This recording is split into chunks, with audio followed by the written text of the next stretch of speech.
अस्सलाम वालेकुम। आज का टॉपिक है हेपेटाइटिस ई। सबसे पहले बात करते हैं कि हेपेटाइटिस ई किसे कहते हैं।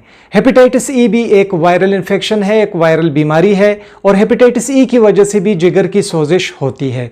लेकिन बाकी हेपेटाइटिस की वायरसेस की तरह इस हेपेटाइटिस ई की बीमारी इतने लंबे अरसे तक नहीं रहती और ना ही इस हेपेटाइटिस ई की वजह से जिगर में इतनी खराबी वाक़या होती है। लेकिन यहाँ पर एक बात याद रखें कि हेपेटाइटिस ई का इन्फेक्शन उन बीमारों में बहुत ख़तरनाक हो सकता है जिन बीमारों का जो इम्यून सिस्टम है वो बहुत ज़्यादा कमज़ोर हो या वो ख़वातीन जो हामिला हों, जो प्रेग्नेंट हों।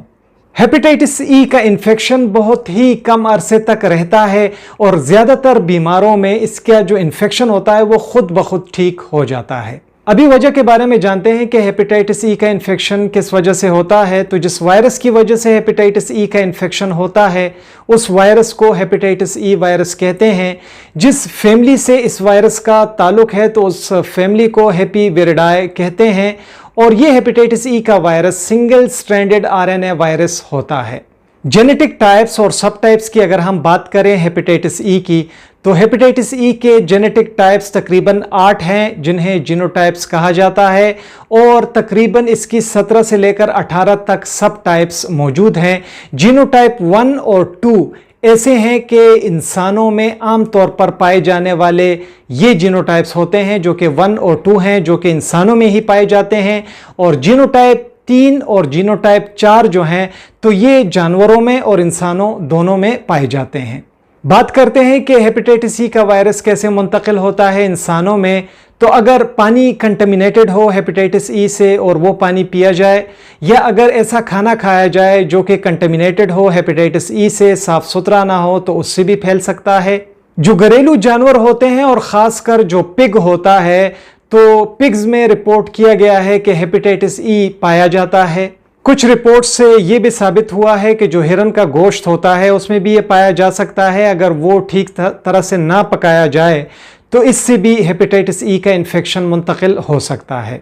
अलामात पर बात करते हैं कि मरीज़ में हेपेटाइटिस ई की वजह से कौन सी अलामात होती हैं। तो मतली का होना, जिस्म का थकना, यरकान का हो जाना, जिगर का सुखड़ जाना लेकिन उन मरीज़ों में जिनका इम्यून सिस्टम बहुत ज़्यादा कमज़ोर हो, मैदे में दर्द का होना, भूख ना लगना, जोड़ों में दर्द का होना, गहरे रंग का छोटा पेशाब आना और बड़े पेशाब का रंग पीला हो जाना।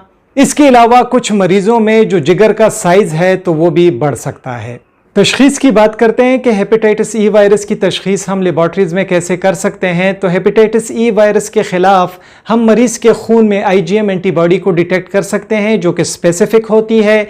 इसके अलावा RT-PCR का टेस्ट हम कर सकते हैं मरीज़ के खून से और बड़े पेशाब से, स्टूल से। इसके अलावा अगर मरीज़ का SGPT टेस्ट किया जाए तो उसका लेवल बहुत ज़्यादा हाई होता है। जानते हैं कि हेपेटाइटिस ई इन्फेक्शन से हम खुद को कैसे रोक सकते हैं। तो अभी तक इसकी कोई वैक्सीन अवेलेबल नहीं है, सिर्फ और सिर्फ इसकी वैक्सीन चाइना में अवेलेबल है क्योंकि ये कहा जाता है कि चाइना में हेपेटाइटिस ई के जो इन्फेक्शंस हैं ये बहुत ज़्यादा होते हैं। इसके अलावा जो ह्यूमन वेस्ट है उसको ठीक तरह से ज़ाया करना है, उसका ठीक तरह से बंदोबस्त करना चाहिए, साफ़ पानी का इस्तेमाल करना चाहिए और जो अपनी सफाई है हाथों की और जिस्म की उसका ख़ास ख्याल रखना चाहिए। खासकर जो गोश्त है इसको अच्छे से पकाना चाहिए 71 सेंटीग्रेड पर कम से कम 5 मिनट के लिए, क्योंकि 5 मिनट के लिए वायरस इसमें अगर हो तो वो मर सकता है। वैसे ज़्यादा वक्त भी लग जाता है लेकिन अगर हरारत का लेवल 71 सेंटीग्रेड रहेगा तो ये वायरस ज़िंदा नहीं बचेगा। इलाज के मुतालिक बात करते हैं कि हेपेटाइटिस ई का इन्फेक्शन, उसका इलाज क्या है। तो इसका कोई ख़ास इलाज नहीं है क्योंकि ज़्यादातर मरीज़ों में ये इन्फेक्शन खुद ब खुद ठीक हो जाता है।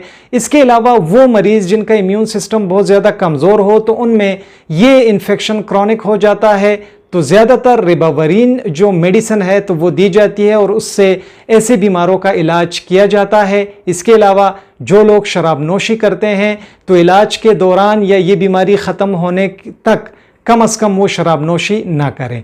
बहुत ज़्यादा शुक्रिया MLT हब विद कामरान देखने के लिए। वीडियो पसंद आई हो वीडियो को लाइक करें, दोस्तों के साथ शेयर करें, हमारे channel MLT hub with Kamran को सब्सक्राइब करें। अपना ढेर सारा ख्याल रखें। अल्लाह हाफिज़।